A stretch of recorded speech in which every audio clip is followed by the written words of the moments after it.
You've reached Gloria with Farmstead Talk, and I am here today with Jen Kibler. And Jen is a blogger as well as a garden coach, and you can find her at Steelspoonfarm.com. And thank you for joining me today on this interview. And thanks for having me. Sure, no problem. Hope you're having a great day. So, okay, let's go ahead and get started. So if you can tell me a little bit about yourself, where you're located, and a little bit about your family dynamics. All right, so I'm Jen. I'm 27. I've been with my husband for 6 years now, married for 3. I work as a garden coach, and I also blog about our farm life at steelspoonfarm.com and on social media. Clayton works at steel mill on swing shift, so midnights, afternoons, day shift, every day is different. Our farm is in Alliance, Ohio, which is northeast Ohio, and so we're zone 6A. Nice. Okay. And tell me a little bit about the history of your farm. Yeah, so my family actually moved here 13 years ago. So I've been here for quite a while, and then me and my husband bought this property last fall, and my mom built her house next door. So she lives right down the driveway from us. I've done a little bit of research on the area here and found all kinds of things. I know at one point this property had sheep, and I'm trying to figure out what breed of sheep, because eventually I want to get sheep, and I would preferably like to get that breed just to kind of bring that back. I also found some old newspaper ads from 1913 where there was a farm in our town that had silver spangled Hamburgs and also a Shetland pony stud named Hugo Hill.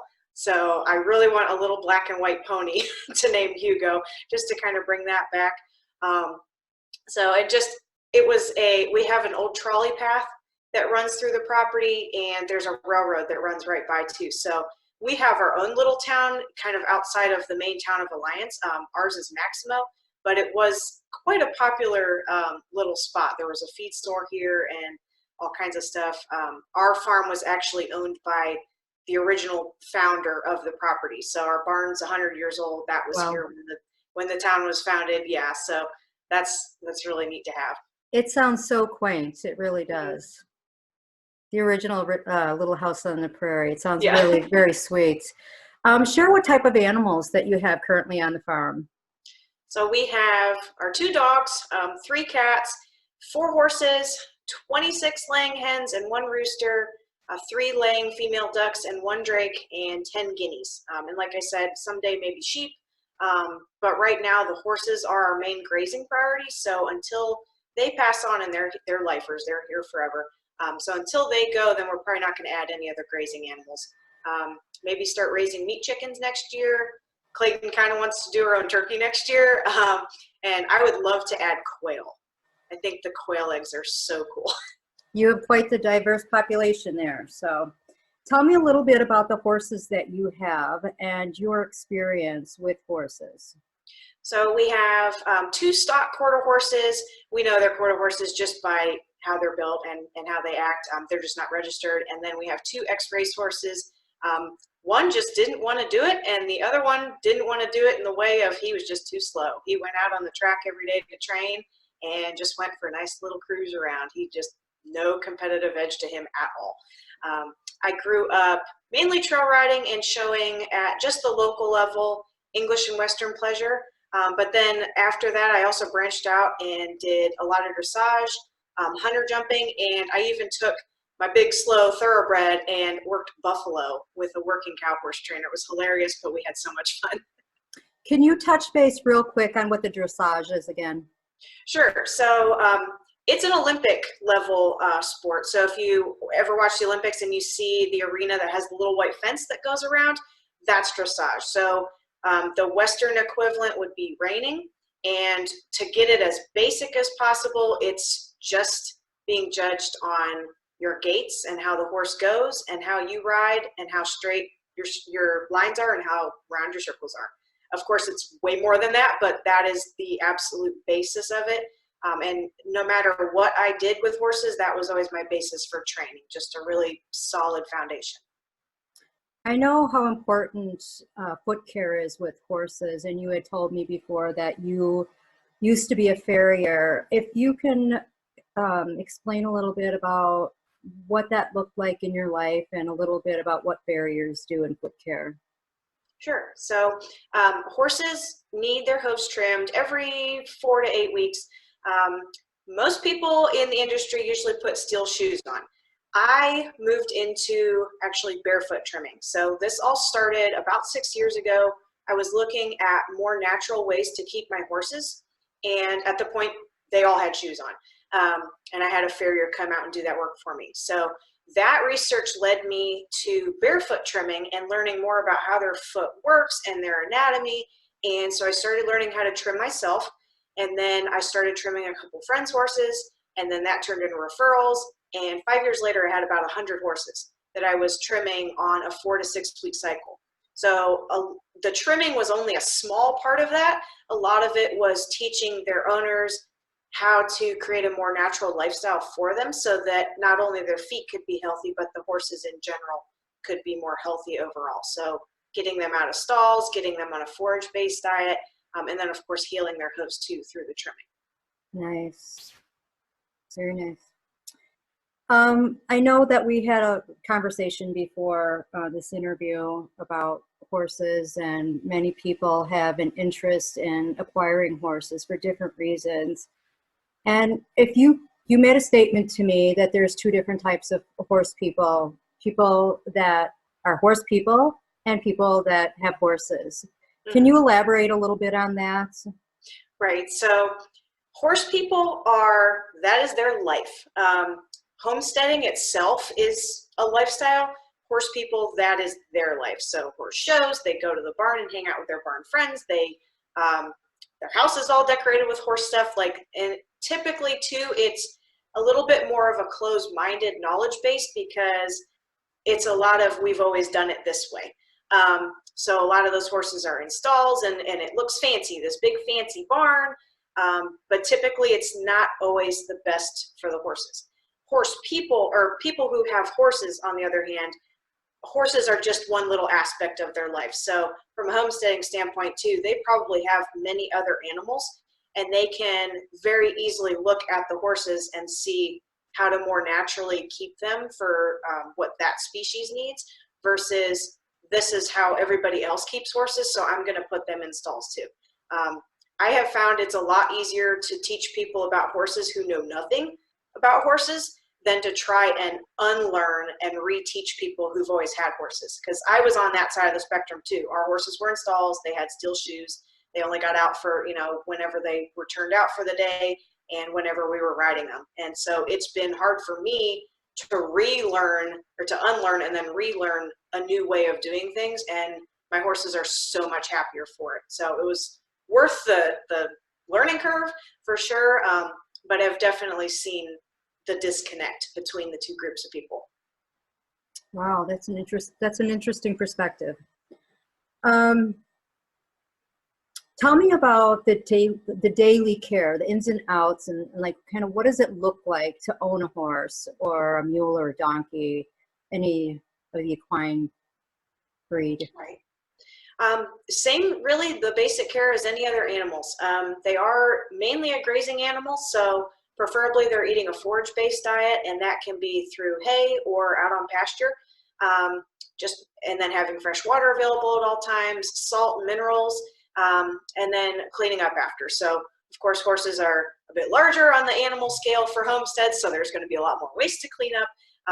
We do that in the form of, lately I've just been cleaning out our dry lot pen. We have a smaller gravel area, and they spend a lot more time in there in the winter time when they're eating off of a round bale. So they're in a smaller space. But I just clean that area out, and their area they can go in the barn every day and add the manure to the compost pile, and then turn that into compost that I use then on my garden. So there's really not, besides the one compost pile, there's not just mountains of manure everywhere like I've seen at other horse farms because they don't know what to do with it. And we don't use a lot of sawdust either. I actually take the old bedding from the chicken coop and put that in the two stalls that they're able to come into for shelter. And then, so I'm kind of recycling it all the way through and letting it compost as I'm using it, instead of buying brand new sawdust to then have them poop on and then throw away in the pile. So, and another thing too we've done is just this winter, we started feeding them some oats. and those don't get digested all the way. So the oat hulls still come out in their manure. The chickens love it. So I know it's kind of weird, like, oh, your chickens are scratch eyeing the manure, but that's what they do. And then they completely level all the piles that we have in the pasture. So instead of having to run the four-wheeler to drag, harrow, and knock the piles down or go out and poo pick each pile, the chickens are doing a lot of that work for us now, and it's awesome. Yeah, good design. Yep. What about the routine medical care that horses require? So again, same thing, just like your any other animals you've got on the homestead. Other than the regular hoof trimming, they do require annual dental floating. So horses have a set length of tooth, and every year it doesn't grow, but it erupts out of their jaw. And as they chew, they wear those teeth down, but sometimes they can get some sharp points in there, and it can cause cuts in their gums and on their tongue and just kind of be uncomfortable for them. So to make sure that they're, for one, getting the most out of their food so that they're grinding it down properly, and that it's not causing them any pain, we just have our vet come out once a year, and they do get sedated for it. I've had it done both ways where they're still with it and not sedated. But this way they get a lot deeper and they get a lot more thorough of a job. But they go in there with tools and they literally grind their teeth down and file them down. And it just gets rid of those sharp points and makes a nice, like a mortar and pestle. Like you want it to grind the food down, but it doesn't do that very well if there's lots of sharp points. So other than that, deworming on an as-needed basis, I always suggest doing fecal tests first before just deworming, because some horses don't need it at all, and some horses typically have a higher worm count. I know one of mine typically has a higher count, and the other three are fine and don't need dewormed as often. And then vaccinations, just, that's with you and your vet to decide your own personal schedule, how often they're off the property, what you use them for, and just how strong their own immune system is too. So, just curious about a question about the deworming. Do they sell prepackaged testing kits, or is it something that a vet has to come out to collect that sample, or is it something you can either have prepackaged kits or bring a sample into your vet? Usually you can just bring a sample into your vet. Okay. I've seen some places too where you can mail it in places. And then I've also seen kind of like mobile fecal testing groups where they'll meet up like maybe at a tack shop, and Okay. you can bring your sample and they'll either collect it and then send you the results later, or they test it right there on site. It's usually like $20 a test, but it does save on just kind of the parasite resistance also. And like for us too, if we have the chickens running around and they're picking through the manure pile, after I've dewormed the horses, I want to make sure that I am discarding those eggs too, because there is still some leftover dewormer. Just like you would do if you were deworming your chickens, you would want to have that withdrawal period. So it's a double check too. Okay. Now this question may seem very basic, but if you can tell the viewers the different breeds of equine, like the donkeys, and what's the difference between the donkeys and the mules and then the minis out there, the mini horses, and shed a little bit of light on what is the care, if there is anything different in the care of these different breeds. Sure. Standard horses, those are going to be your average size horse. So they range between 14 3 hands, which is about 5 feet tall at the shoulder. That's where we measure horses at, is from the top of their shoulder. And a hand is 4 inches across. So they used to measure horses by like the width of your hand. So that's where we got that term from. So 14.3 hands is about 5 feet tall, upwards of 17 hands. So those are getting into like your really tall guys and your draft horses. Ponies are anything shorter than that, and they typically have like the cute chubby pony look to them. They have like a more rounded shape. Then we have miniature horses, which are a scaled down proportionate version of full-size horses. So they kind of look like they have longer legs. They just look like a miniature doll version of a regular horse. Draft horses, then, those are your big work horses. So homestead wise, if you're doing a lot of heavy work, you can train them to drive and they can help you with like logging in tight areas or dragging fence posts, pulling carts and equipment, all kinds of stuff with draft horses. Of course, then donkeys, they come in a lot of sizes also. They've got little mini donkeys, and then standard donkeys are like small pony size. And then mules are a cross between a horse and a donkey. So you get kind of the best of both worlds. They have mini mules too, which are adorable. Yes. But yeah, so those are, they usually, if they're a standard size horse and a standard donkey, then you get more of like a riding size mule. The nice thing about mules and donkeys is they have kind of this instinct to dislike dogs. So if you have predator issues with neighborhood dogs coming into your pastures or a lot of coyotes, things like that, even if you have just sheep or some other herd animal, not necessarily horses, mules and donkeys can help add some protection to your herd that way. Dietary needs, and this goes for any size, shape, breed, anything. Some horses don't do well on grass pasture. So sometimes the sugar is just too high for them, and it can cause them like the equine version of diabetes, and just some other metabolic issues. So those horses would need more just plain hay instead of fresh pasture. Minis and donkeys especially, like fresh grass is an absolute no-no for them. Donkeys in particular, they're actually from the desert, so they're used to eating really dry, really scrubby kind of forage, and if you throw them out on a fresh grass pasture with your sheep, they'll just explode, and not in the good way. Wow. So yeah, so there's some different dietary things with different types of horses. For mine, I have my two that are the stock breed. They're a little touch and go in the summer. I just watch that they don't just turn into blimps. But then the two thoroughbreds, like they're more of a hard keeper, so they do need the extra calories. So we watch through the seasons, and just, you know, maintain as things change. How would you know what the specific needs are for each breed? Ask the vets or? Yeah, well, ask the people you got the horse from for certain, and just kind of like a general look at them. Like if it is the middle of winter and that horse is very, very rotund, then they're definitely going to be an easy keeper type. Your taller, skinnier breeds, the higher energy ones, those are going to be the ones that are best to go out on pasture because they can usually handle the higher energy from the grass and the sugar.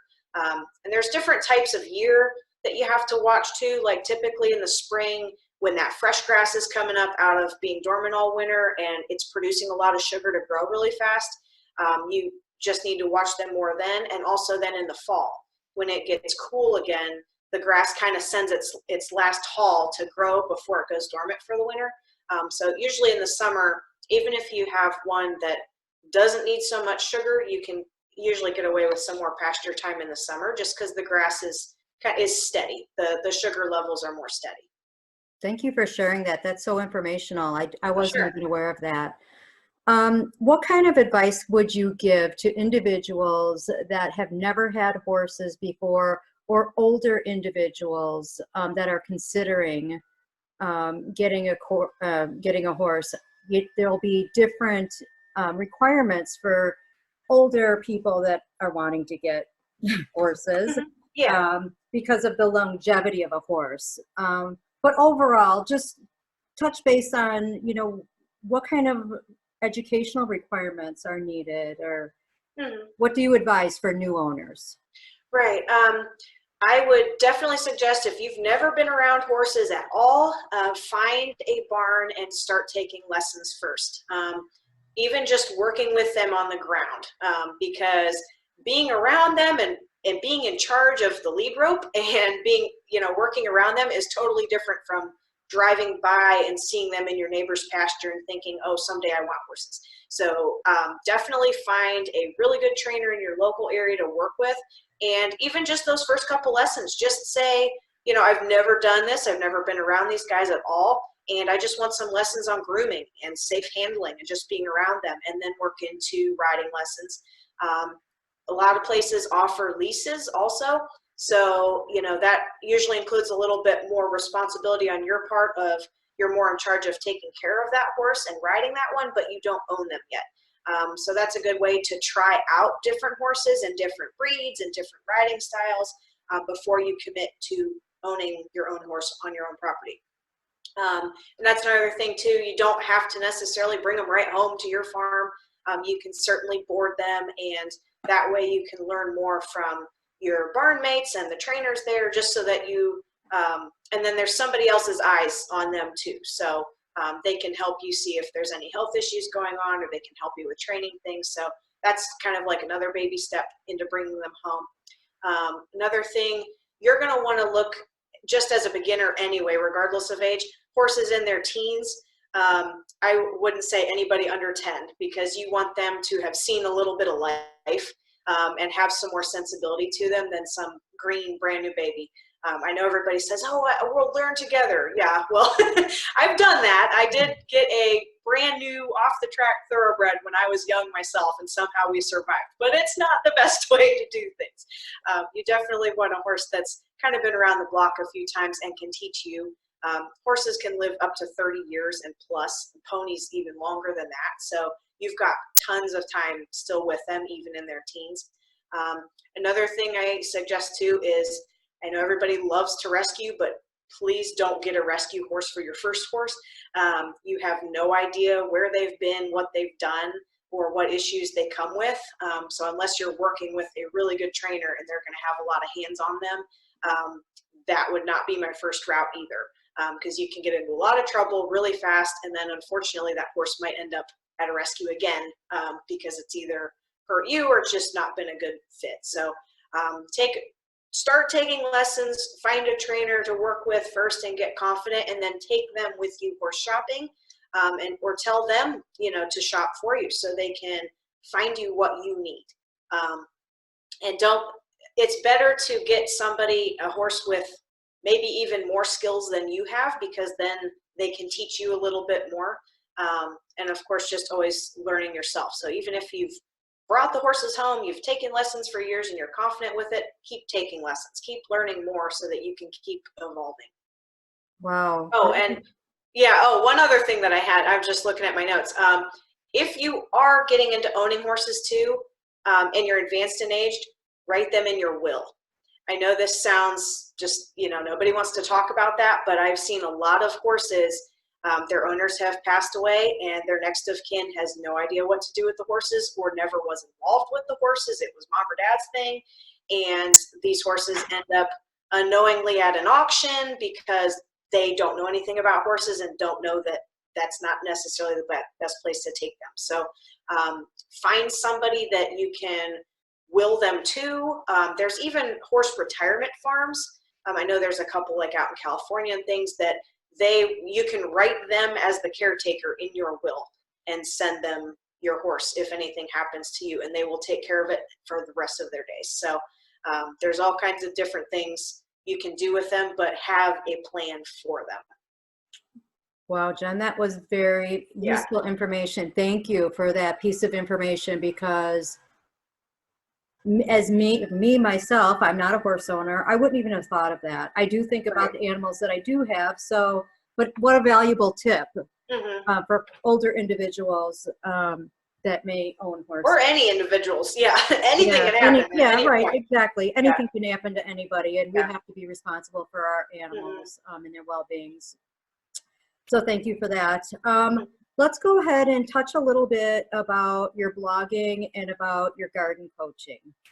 Sure. So my garden experience has come from, I grew up in the garden with my mom and grandma since I was tiny.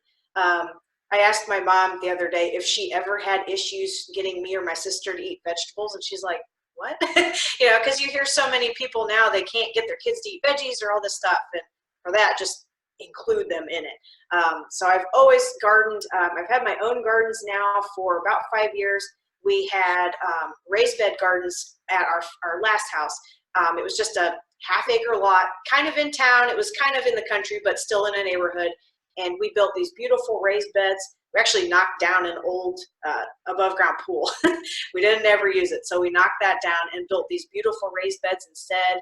I had my first 8 chickens there. So we had the perfect little backyard homestead in these raised beds. And then we came here. and everything scaled way up. We have 8 acres, but only still about the same area really for the garden. So I've taken everything I've learned, which you learn something new every year. I've taken everything I've learned now and listened to all the requests of everybody that I know, and I've moved into some garden coaching now. So a lot of that's going to be in my own town, because I think a lot of the holdup with people of starting to garden is building the garden, or thinking they have to have this massive thing. So you can grow tomatoes in a porch pot, even if you have a condo, like I know you said you did that on a condo. So it can be any size, so we will be working on taking that installation piece out and doing that for people, and then teaching them how to maintain it and harvest everything themselves. So that'll mainly be my local area, but I'm also doing it remotely online through video, just like this, and through pictures. I can tell a lot about your garden and your area just through pictures and through communicating in this form too. So working on that. Of course, everybody thinks, oh, fall, why would you start a garden coaching in the fall? That's the best time because now you have time to plan for next year instead of it's May, I don't have a garden built, I've already missed the cool season growing. If you start planning it in the fall and the winter, now you can get a jump on next year and be ready to hit the ground running and have 3 seasons really of gardening. Yeah, you're absolutely right. We should always be prepared 1 season ahead of time. So yeah. I always say if you miss the deadline on your 1 season, you're going to be 1 season behind. So it's always best to plan, get an early start, have everything in place. So Jen, thank you so much. Your information was very beneficial and has helped me, and will definitely help all our homesteading viewers. So thank you so much for joining me on this interview today, and I appreciate your time. Oh, thanks for having me. It was great. Okay, thanks again, Jen. Bye-bye. Bye.